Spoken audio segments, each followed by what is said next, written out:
You came here thinking you would save the world, but it's too late. Sorry, but I'm just a bounty hunter. I don't really give a damn what happens to the world. It's all the same to me.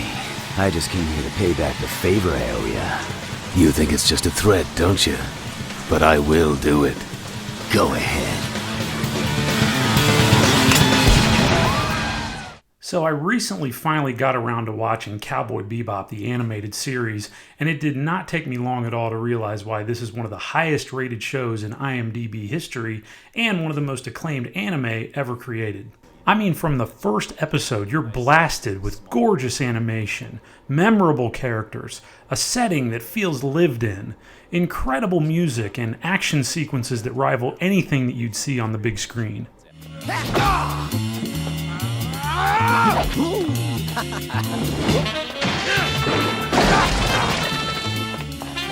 You trust your eyes too much, Asimov. You're not a chameleon, you know. You can't see everywhere at once.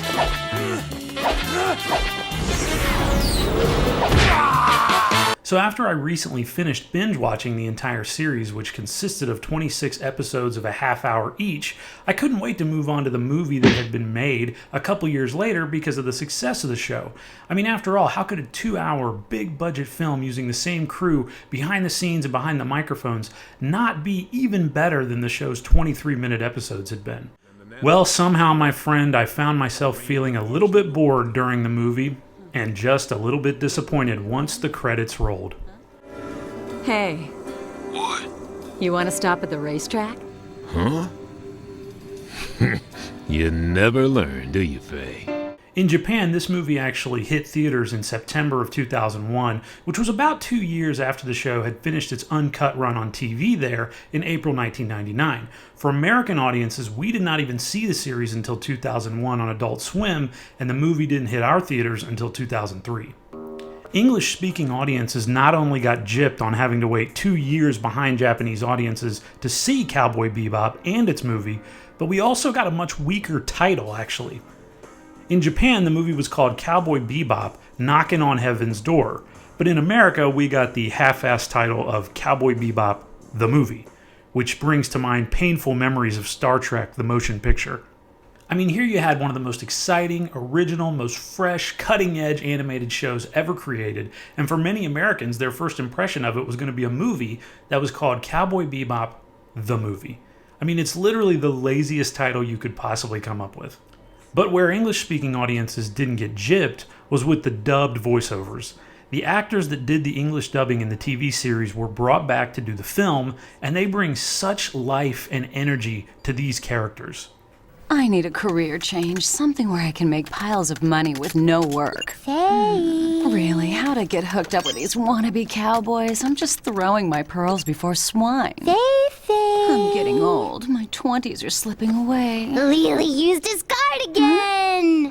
I forgot about the card! When it comes to watching anime or any foreign films, I'm usually a staunch believer in watching the subtitled versions with the original language thrown in the audio, not the English dubbed versions. But I actually broke my own rule when it came to watching Cowboy Bebop after I did a little bit of research on the show and how good the English voice actors were. And honestly, I cannot imagine watching this show with any other actors voicing these characters, especially the 4 main characters. The English voiceover actors just do an incredible job. Now, for the uninitiated, Cowboy Bebop follows the adventures of this motley crew of bounty hunters, also called cowboys in the show's world, on board a spaceship called the Bebop. The series is set in the late 21st century after Earth has mostly been abandoned and most people live on other planets at this point, including Mars.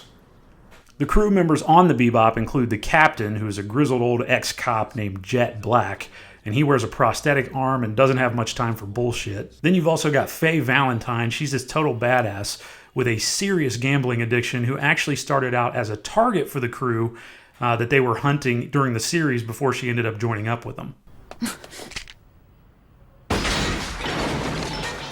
She's basically always looking for a permanent way off the ship, but her luck seems to have run out a long time ago. Then there's Edward, this gangly teenage girl who is an expert hacker and the ship's resident weirdo. Ed found it.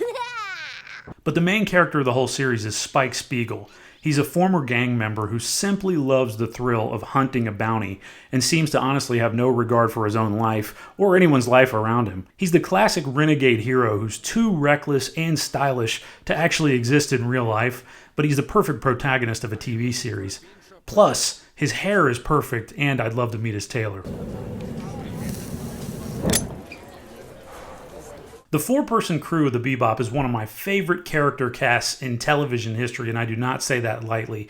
I mean, Spike, Jet, Faye, and Ed, they are a blast to hang out with, and they're constantly like kind of ripping on each other and ragging on each other like they'd rather be anywhere else. But you know that if they didn't have this company to hang out with, then pretty much no one would accept them. They're just a band of outcasts. Despite being released a couple years after the show ended, Cowboy Bebop the movie actually takes place toward the end of the show's run, apparently between episodes 22 and 23, if you want to be exact. This makes it a bit like the second X-Files movie, I Want to Believe, because it simply acts as an excuse to get the characters back together for a single adventure that doesn't have any big effects on the rest of the series. Listen, Faye.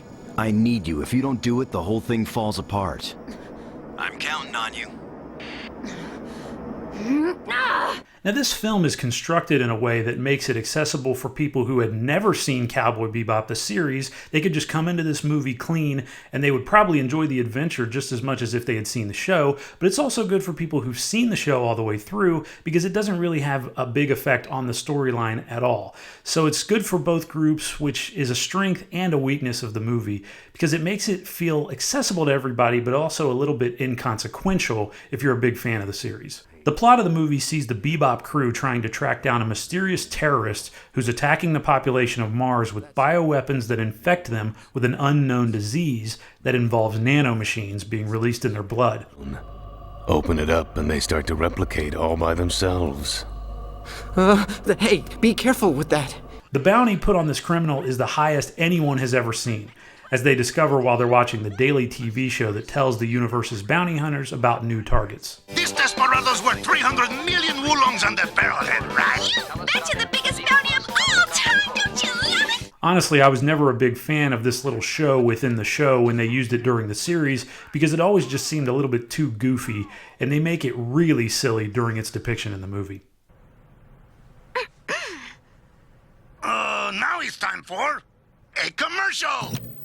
How do you say useless in Texan? The idea that all bounty hunters have to schedule a block out of their day to sit down and watch a live aired TV show as it's on just to see all the new bounty targets around the universe also horribly dates Cowboy Bebop. It's one of the only things about the series that actually really dates it. I mean, obviously this is set in 2071, so the internet clearly exists. It exists in the series as well. But I mean, this idea of sitting down and you have to watch this show, you have to make time for it just to see the new targets, that felt a little bit dated in like 2009. So in 2071, it seems like Stone Age stuff. The villain in the movie turns out to be a former soldier who was declared dead but survived after being experimented on by the government.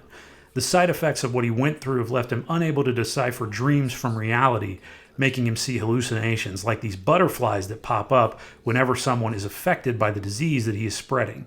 The writing and the character creation in the TV series was always one of the major strengths of Cowboy Bebop, and that continues in the movie actually, because they've created a villain here that actually has a very good backstory and a good motive that you can understand, but he's also a little bit sympathetic, which is another key to a great villain. The movie also features an important character named Elektra, who is an agent also on the trail of the villain for her own reasons that are both personal and professional. This is a character that was not in the TV series at all, but is dropped in here right away to act as an adversary to Spike, but also an ally at times. He also finds some time to flirt with her during a great fight scene between the two. Are all the employees here like you? You've got some pretty classy moves for a corporate girl. The more that you know, the shorter your life will be. I love the kind of woman that can kick my ass. If I had to pick a best line from this movie, that would probably be it. Sexiness and flirtiness were always trademarks of Cowboy Bebop, and that also continues here in the movie. But I have to say that the couple moments of overt fan service that they dropped in just felt so obvious and a little bit vulgar too. I mean, a little bit unnecessary if you ask me, especially involving Faye. They have one scene where they put her in the shower, really for no reason. She's talking on the phone in the shower. And also they have one where her top gets sliced open, and that one was just kind of, I don't know, it just felt degrading to a character that I really respect and like a lot. But during that scene, Faye, who is ever the cool customer, of course takes it all in stride and never fully loses her dignity. I'd rather leave this world than share it with you. Despite having a good plot and bringing back all these characters and these voice actors that I grew to love so much during the show, I actually found myself getting a little bit bored while watching this movie, and that's something that I almost never felt when I was watching the show. Because I think something that gets lost in translation anytime you go from a TV show to a movie is that 23-minute length of an episode is perfect for telling a quick story, getting in and out. And then you go to a 2-hour movie and you got to stretch things out. So of course the pacing is going to slow down. And the pacing in the series was always just crackling. It was one thing after another, one scene after another, one great line after another. And then it was over. And the movie, obviously, we got to stretch it on a little bit. So I found myself getting a little bit bored as it went on. Director Shinichiro Watanabe, who also directed the series, and writer Keiko Nobumoto, who was the lead writer on the series as well, lose that sense of urgency that nearly every episode had, and they make something that feels a little bit more like the episodes of Cowboy Bebop where they focused on Spike's individual storyline involving his shady past. And I have to say, those were always my least favorite episodes of the series by far, so that's kind of what dragged the movie down for me a little bit as well. I know I already compared these franchises once, but I'm going to draw another parallel between Cowboy Bebop and The X-Files, because I think both of these series were at their best when they were telling these wild, one-off stories that got you in, got you out, didn't disrupt continuity too much, and just had the characters having fun and solving a great mystery and having one great adventure and then moving on to the next in the next episode. I never cared as much about the big mythology episodes, and that's what this movie feels like. It feels like one of those mythology episodes that just bored me a little bit too much. I was always a way bigger fan of the Monster of the Week, or in the case of Cowboy Bebop, the Bounty of the Week episodes. Call me crazy also, but I think that the music in the movie is actually a step down from the best offered by the series, which was another trademark of the show. Instead of the up-tempo, bop-style jazz that would be played during many of the series' best action scenes, the soundtrack in the movie is heavier on rock, and some of it sounds way too cheesy to be used in such a stylish franchise. Don't wanna be the one to pop your cherry, girl. I just think you cannot go wrong with some good old fast-paced instrumental jazz, using it for the score of your movie, especially in an action series like this. Those were always my favorite action scenes of the series, when the jazz would just crank up and the action would get going and the shots would just change every second, and that is kind of gone here in the movie. I was also disappointed that they didn't find any way to use the show's excellent opening theme song, because I'm sure fans would have loved to have heard it one more time, even if they didn't use it during the opening credits of the movie, which I could see would be a little too on the nose. They could have found somewhere to throw it in there, at least in the end credits or something, but you don't hear it anywhere, so I was kind of disappointed. I kept expecting to hear that great opening theme song. Okay, that's enough knocking this movie. Let me tell you what Cowboy Bebop the movie actually does really well. Sorry, I've got no time to play around with you guys. The action sequences in this film are fantastic and as well directed as any live action movie that you're going to see in theaters in America. I mean, right out of the gate, you get a great opening scene that sees Spike and Jet trying to take down some robbers inside a convenience store. If this was the first time that you'd ever met Spike as a character, you would immediately understand that this is an unconventional guy who's more interested in results than saving lives. I am going to kill this old lady if you don't put down your guns!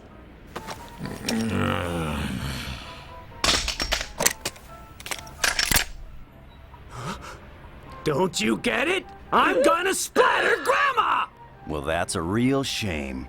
But we're not cops and we're not from some charity organization. I mean, that is just one hell of an introduction for your main character. And if you watch that scene really closely, you'll see why Watanabe is just a master director when it comes to doing action. Just look at the interesting angles that he chooses to show the action from and how he keeps everything in focus.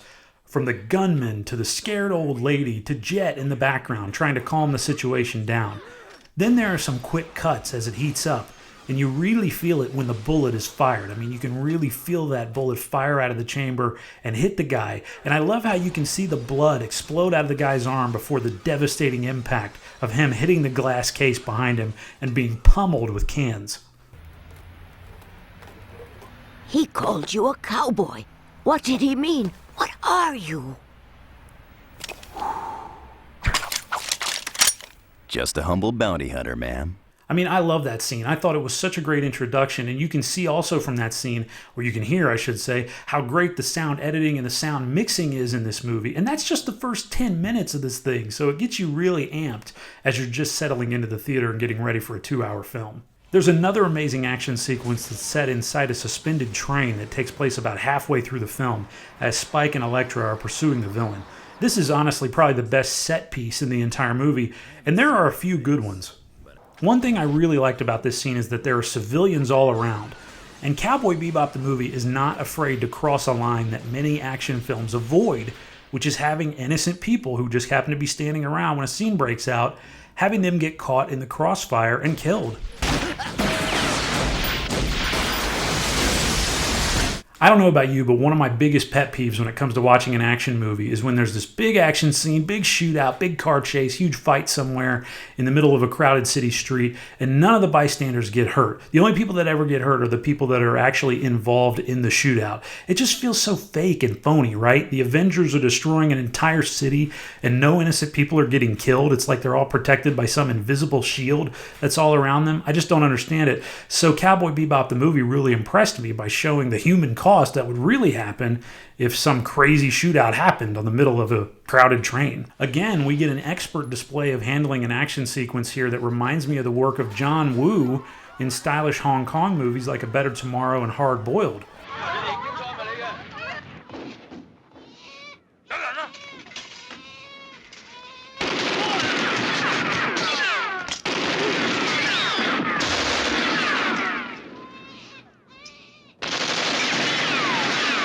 Watanabe again keeps the angles interesting, keeps changing our perspective as we see the three characters facing off inside the moving train's last car. And the whole thing culminates in a daring and reckless move by the villain that ends the scene with a literal bang.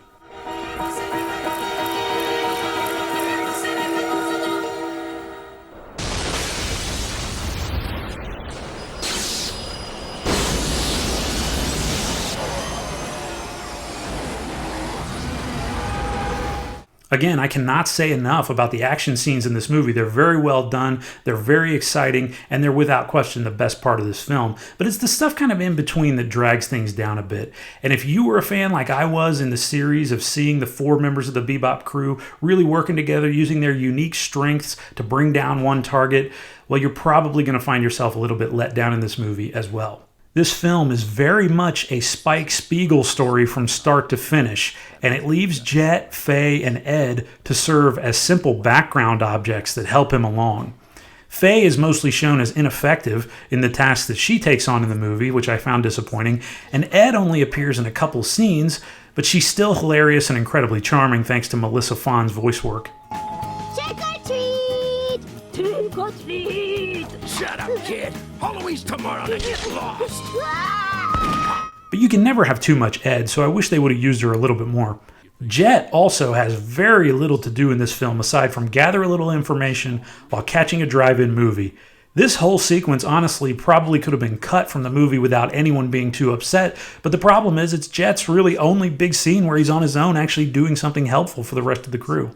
I also thought Elektra was a little underused, especially for a character who was introduced just for this movie. She seems like she could be interesting, but she does little more than look cool and remain morally ambiguous. The bottom line on Cowboy Bebop the movie is that it's actually better than the majority of any action movies that you're going to go see in a theater in any given year, and it's a great excuse to get back together with some characters that you already knew and loved.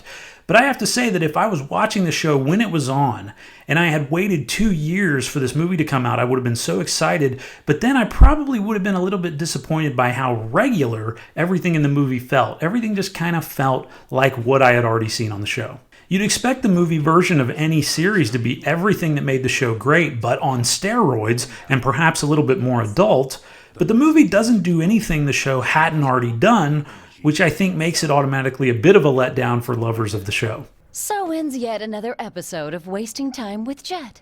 Still, the execution of this film is at a very high level, and it does not hurt the legacy of the series at all, which is always any fan's biggest fear when a old TV series is resurrected to go onto the big screen. Fans of the TV series will like it, and fans of just action anime will probably love this movie. What's wrong? Lose your nerve? You started out so fearlessly. Go on. Pull the trigger. I don't think so. I blow the bounty if I blow you away. With all that said, I give Cowboy Bebop the movie a score of 4 stars out of 5 and an Overdue review grade of damn fine. The TV series would be a no doubt 5-star lock, so it's a little bit of a step down, but as you can see, still a great work of sci-fi action cinema.